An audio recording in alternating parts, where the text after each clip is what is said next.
മുസ്ലിം ലീഗിന്റെ സാധ്യതാ പട്ടിക വരുന്നു. സാധ്യതാ പട്ടികയിൽ 16 പുതുമുഖങ്ങളാണ്. 8 സിറ്റിംഗ് MLA-മാർ മത്സരിച്ചേക്കും. PK കുഞ്ഞാലിക്കുട്ടി വേങ്ങരയിലും PMA സലാം മലപ്പുറത്തും മത്സരിക്കും. 2 വനിതകളും മത്സരരംഗത്തുണ്ടാകും. ജയന്തി രാജൻ, ശ്യാം സുന്ദർ, UC രാമൻ എന്നിവർ സാധ്യതാ പട്ടികയിലുണ്ട്. PK ഫിറോസ്, PK നവാസ് എന്നിവരും പട്ടികയിൽ. പ്രസാദ് ഉടുമ്പശ്ശേരി വാർത്തയുടെ വിശദാംശങ്ങളുമായി കോഴിക്കോട് നിന്നും ചേർന്നു തത്സമയം. പ്രസാദ്, അങ്ങനെ സാധ്യതാ പട്ടിക വരുന്നു, സാധ്യതകൾ എങ്ങനെയാണ്? സേതുലക്ഷ്മി, മുസ്ലിം ലീഗ് 27 മണ്ഡലങ്ങളിലാണ് മത്സരിക്കുന്നത്. ഇതിൽ 27 മണ്ഡലങ്ങളിലെയും മത്സരിക്കുന്ന സ്ഥാനാർത്ഥികളുടെ സാധ്യതാ പട്ടികയാണ് നമ്മളിപ്പോൾ പുറത്തുവിടുന്നത്. അതിൽ കാസർഗോഡ് മുതൽ ഉള്ള ഓരോ മണ്ഡലത്തിലെയും സ്ഥാനാർത്ഥികളുടെ പേരുവിവരങ്ങളാണ് പറയുന്നത്. കാസർഗോഡ് മണ്ഡലത്തിൽ നേരത്തെ എന്നെ നെല്ലിക്കുന്ന്, അദ്ദേഹം 3 ടൈം പൂർത്തിയായ എന്നെ നെല്ലിക്കുന്നാണ്, അദ്ദേഹം മാറും. അവിടെ KM ഷാജി, മുസ്ലിം ലീഗിന്റെ സംസ്ഥാന സെക്രട്ടറി ആയിട്ടുള്ള KM ഷാജിയാണ് പ്രധാന പരിഗണന നൽകുന്നത്. ഷാജി അല്ല എങ്കിൽ കാസർഗോഡ് ജില്ലാ പ്രസിഡന്റായിട്ടുള്ള കല്ലട്ര മാഹിൻ ഹാജി, ഇദ്ദേഹത്തിന്റെ പേരാണ് പരിഗണിക്കുന്നത്.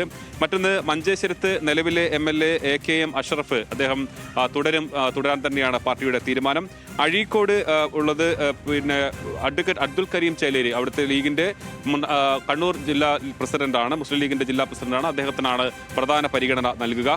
കൂത്തുപറമ്പിൽ 3 പേരുകൾ പരിഗണിക്കുന്നുണ്ട്. ഒന്ന് ജയന്തി രാജനാണ്, മുസ്ലിം ലീഗിന്റെ വനിതാ നേതാവായിട്ടുള്ള ജയന്തി രാജന്റെ പേര് പരിഗണിക്കുന്നു. MSF സംസ്ഥാന പ്രസിഡന്റ് PK നവാസിനെയും കൂത്തുപറമ്പിലേക്ക് പരിഗണിക്കുന്നുണ്ട്. എന്നാൽ കണ്ണൂരിൽ നിന്നും അഴീക്കോട് നിന്നും കൂത്തുപറമ്പിൽ നിന്നും പ്രാദേശികമായി ഉയർന്നു വന്നിട്ടുള്ള പേര് പാനൂരിന്റെ മുൻ നഗരസഭാ ചെയർമാനായിട്ടുള്ള PK നാസറിന്റെ പേരാണ്. ഒരുപക്ഷെ RJD UDF-ലേക്ക് വരികയാണെങ്കിൽ KP മോഹന് ഈ സീറ്റ് വിട്ടു നൽകാൻ മുസ്ലിം ലീഗ് തയ്യാറാണ് എന്നതും എടുത്തു പറയേണ്ടതുണ്ട്. ഇനി കോഴിക്കോട് ജില്ലയിലേക്ക് കടന്നാൽ കുറ്റ്യാടി മണ്ഡലത്തിൽ അവിടെ കഴിഞ്ഞ തവണ മത്സരിച്ചിട്ടുള്ള പാറക്കൽ അബ്ദുള്ള തന്നെ ഇത്തവണ ജനവിധി നേടും. പാറക്കൽ അബ്ദുള്ള കഴിഞ്ഞ തവണ 333 വോട്ടുകൾക്ക് മാത്രമാണ് പരാജയപ്പെട്ടിട്ടുള്ളത്. തിരുവമ്പാടിയിലേക്ക് കടന്നാൽ CK കാസിം, തിരുവമ്പാടിയുടെ മണ്ഡലം പ്രസിഡന്റാണ്. അവിടെ നേരത്തെ CP ചെറിയ മുഹമ്മദ് കഴിഞ്ഞ തവണ മത്സരിച്ചതാണ്. അങ്ങനെ പ്രാദേശികമായ ചില തർക്കങ്ങൾ നിൽക്കുന്നുണ്ട്. പക്ഷേ CK കാസിമിന് തന്നെയാണ് മുൻഗണന. എന്തെങ്കിലും തർക്കമുണ്ടെങ്കിൽ മാത്രമാണ് മറ്റൊരു പേര് മാത്രം പരിഗണിക്കുകയുള്ളൂ. കൊടുവള്ളിയിലേക്ക് വന്നു കഴിഞ്ഞാൽ ഇപ്പോൾ KM ഷാജിയുടെ കാസർഗോഡ് പരിഗണിക്കുന്നുണ്ടെങ്കിൽ പോലും അവിടെ ഈ പറയുന്നത് പോലെ ജില്ലാ നേതൃത്വത്തിന്റെ കൂടി പിന്തുണ കിട്ടേണ്ടതുണ്ട്. എന്തെങ്കിലും മാറ്റം വന്നു കഴിഞ്ഞാൽ KM ഷാജിയെ കൊടുവള്ളിയിലും പരിഗണിക്കുന്നുണ്ട്. PK ഫിറോസിനെയും കൊടുവള്ളിയിൽ പരിഗണിക്കുന്നു എന്നുള്ളതാണ്. കോഴിക്കോട് സൗത്തിലേക്ക് വന്നു കഴിഞ്ഞാൽ MK മുനീർ, അദ്ദേഹം കഴിഞ്ഞ തവണ കൊടുവള്ളിയിലാണ് മത്സരിച്ചിട്ടുള്ളത്. അദ്ദേഹത്തിന്റെ ആരോഗ്യ പ്രശ്നങ്ങളുണ്ട്. ഇനി മത്സരിക്കാനാണ് തീരുമാനിക്കുന്നതെങ്കിൽ MK മുനീർ ആയിരിക്കും കോഴിക്കോട് സൗത്തിൽ മത്സരിക്കുക. അദ്ദേഹം അതല്ല എങ്കിൽ കോഴിക്കോട് ജില്ലാ പ്രസിഡന്റായിട്ടുള്ള MA റസാഖ് കോഴിക്കോട് മത്സരിക്കും. പേരാമ്പ്രയിൽ മുസ്ലിം ലീഗിന്റെ ജില്ലാ ജനറൽ സെക്രട്ടറി ആയിട്ടുള്ള TT ഇസ്മായിലിനെയാണ് പരിഗണിക്കുന്നത്. കുന്നമംഗലത്തേക്ക് വന്നു കഴിഞ്ഞാൽ കോഴിക്കോട് ജില്ലയിലെ മറ്റൊരു പ്രധാനപ്പെട്ട മണ്ഡലമാണ് ലീഗിന്റെ, PK ഫിറോസിനെ അവിടെയും പരിഗണിക്കുന്നത്. 3 മണ്ഡലങ്ങളിലാണ് PK ഫിറോസിനെ പരിഗണിക്കുന്നത്. അതിന് പുറമെ കഴിഞ്ഞ തവണ പെരുവയൽ പഞ്ചായത്ത് വൈസ് പ്രസിഡന്റ് കൂടിയായിട്ടുള്ള PK Sharafuddin, local government members ലീഗിന്റെ സംസ്ഥാന ജനറൽ സെക്രട്ടറിയാണ്, അദ്ദേഹത്തെയും പരിഗണിക്കുന്നുണ്ട്. ഇനി മലപ്പുറം ജില്ലയിലേക്ക് വന്നു കഴിഞ്ഞാൽ ഏറ്റവും കൂടുതൽ സിറ്റിംഗ് MLA-മാർ മത്സരിക്കുന്നത് ഇവിടെയാണ്. ഇതിൽ കോട്ടക്കൽ MLA ആയിട്ടുള്ള KK ആബിദ് ഹുസൈൽ തങ്ങൾ, അദ്ദേഹമാണ് അവിടെ മത്സരിക്കുക. Vallikkunnu P Abdul Hameed sitting MLA ആണ്, അദ്ദേഹം മത്സരിക്കും.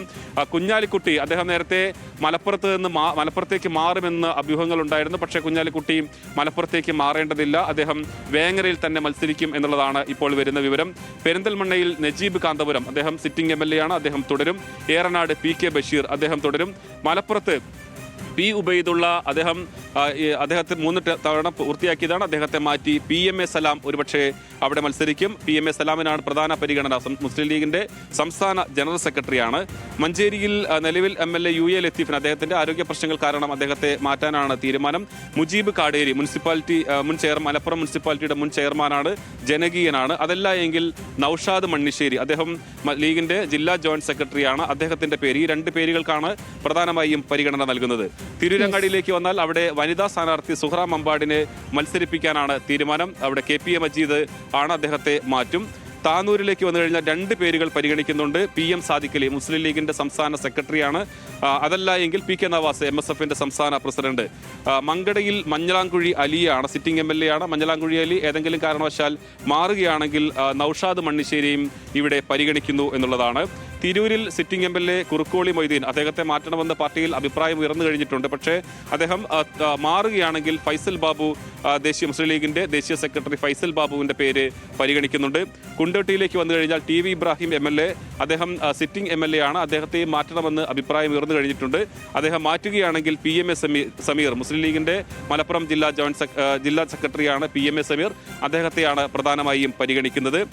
പിന്നീട് കളമശ്ശേരിയിൽ, എറണാകുളം ജില്ലയിലേക്ക് വന്നു കഴിഞ്ഞാൽ കളമശ്ശേരിയിൽ 2 പേരുകളാണ് പരിഗണനയിലുള്ളത്. VE ഗഫൂറും PM സാദിഖലിയും. VE Gafoor VK Ibrahim കുഞ്ഞിന്റെ മകനാണ്. അദ്ദേഹത്തെ ഇത്തവണ കൂടി പരിഗണിച്ചേക്കാം എന്നൊരു അഭിപ്രായം ഉയർന്നിട്ടുണ്ട്. അതല്ല എങ്കിൽ PM സാദിഖലിയാണ്, മുസ്ലിം ലീഗ് സംസ്ഥാന secretary. Mannarkkad sitting MLA advocate N Shamsuddeen തുടരും. കോങ്ങാട് UC രാമൻ, പക്ഷേ കോങ്ങാട് സീറ്റ് വെച്ച് മാറണമെന്ന് താല്പര്യം മുസ്ലിം ലീഗിനുണ്ട്. അങ്ങനെയാണെങ്കിൽ കോങ്ങാട് സീറ്റ് പട്ടാമ്പിയുമായി വെച്ച് മാറാനാണ് താല്പര്യം. പട്ടാമ്പി വിട്ടുകൊടുക്കാൻ കോൺഗ്രസ് തയ്യാറായില്ല എങ്കിൽ മുസ്ലിം ലീഗ് കോങ്ങാട് തന്നെ മത്സരിക്കും. അവിടെ UC രാമനായിരിക്കും മത്സരിക്കുക. ഇനി തെക്കൻ ജില്ലയിലേക്ക് വന്നു കഴിഞ്ഞാൽ പുനലൂരിൽ 2 പേരുകളാണ് പ്രധാനമായും കേൾക്കുന്നത്. മുസ്ലിം ലീഗിന്റെ കർഷക നേതാവായ ശ്യാം സുന്ദർ, അദ്ദേഹത്തെയാണ് ആലോചിക്കുന്നത്. അല്ല എങ്കിൽ ജയന്തി രാജൻ. ഇനി ഏതെങ്കിലും കാരണവശാൽ പ്രാദേശികമായി വരികയാണെങ്കിൽ അവിടുത്തെ ജില്ലാ സെക്രട്ടറി ആയിട്ടുള്ള നൌഷാദ് യൂസഫിനെയും പരിഗണിക്കുന്നു. ഗുരുവായൂരിൽ CH റഷീദ്, മുസ്ലിം ലീഗിന്റെ സംസ്ഥാന വൈസ് പ്രസിഡന്റാണ്, അദ്ദേഹത്തെ പരിഗണിക്കുന്നുണ്ട്. അതല്ല എങ്കിൽ അബ്ദുറഹിമാൻ രണ്ടത്താണി. ഇത്രയും പേരുകളാണ് മുസ്ലിം ലീഗിന്റെ സാധ്യതാ പട്ടികയിൽ പരിഗണിക്കുന്നത്. എടുത്തു പറയേണ്ടത് ഇത്തവണ 2 വനിതകൾ മത്സരിക്കാനുള്ള തീരുമാനം വന്നിട്ടുണ്ട്. അതിനു പുറമെ തന്നെ PK കുഞ്ഞാലിക്കുട്ടിയെ മണ്ഡലം മാറ്റേണ്ടതില്ല എന്നൊരു തീരുമാനത്തിലേക്ക് വന്നു. അദ്ദേഹം വേങ്ങരയിൽ തന്നെ മത്സരിക്കട്ടെ, PMA സലാം മലപ്പുറത്ത് മത്സരിക്കട്ടെ എന്നുള്ളതാണ് ധാരണ. സേതുലക്ഷ്മി, ഇതൊക്കെ പറയുമ്പോഴും ഇത് സാധ്യത പട്ടികയാണ്. ഇതിൽ ഏറ്റവും പ്രധാനപ്പെട്ടത് മുസ്ലിം ലീഗിന്റെ സംസ്ഥാന അധ്യക്ഷൻ പാണക്കാട് സാദിഖലി ശിഹാബ് തങ്ങളുടെ അഭിപ്രായമായിരിക്കും ഇതിലേക്ക് അന്തിമ തീരുമാനത്തിലേക്ക് വരിക.